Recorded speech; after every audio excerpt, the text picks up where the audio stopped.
You feel really isolated. It's crazy scary. Your first year of teaching, and you kind of don't know what to do.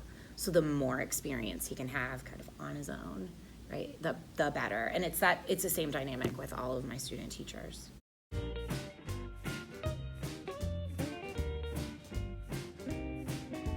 would be the third issue. What about the other two? Yes.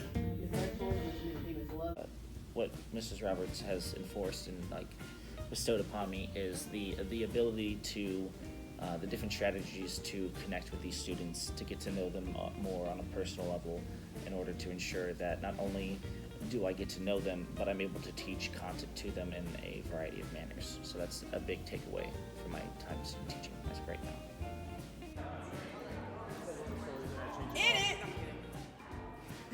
No! I'm done. Harrison.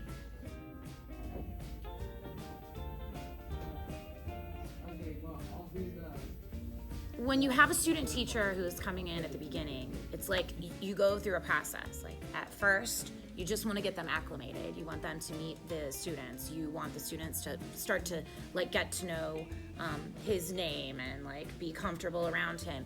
You want him here when you're giving out the rules at the beginning of a semester, because then he understands kind of what is the purpose of this classroom? What is it supposed to be like? What is the structure that's already been created? What's the atmosphere, right? And then I try to model for them. So I try to I'm teaching, I'm leading class, they're seeing what I'm doing, how I transition from place to place, all the things that we do.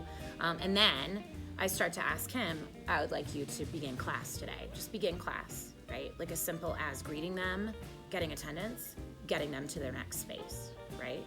And then we do just a little bit more of that. We do a little bit more, and then we start lesson planning, and then this week he has taken over the lesson in one of our classes, right? Well, two of them, it's the same title, but two different sections, right? Our theater arts one. So he gets the opportunity to start to do that, but I'm in the room, right? He's not ready to totally be alone.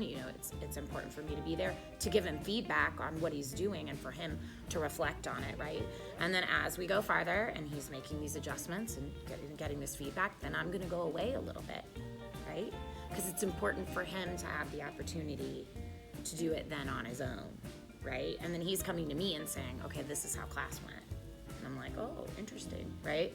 So you sort of lay that groundwork. The first couple times he was here, he kind of, his main focus at the beginning was kind of connecting with his students, and you can tell that that's something that he plans to do, when he gets, a formal job and he has, a classroom of his own. He wants to kind of make relationships with his students and kind of, help them grow in whatever, direction of theater that they want to pursue, whether it's technical and building or directing or performing. He kind of just wants to learn how people function, and that's what he kind of did the first couple days that he was here this semester.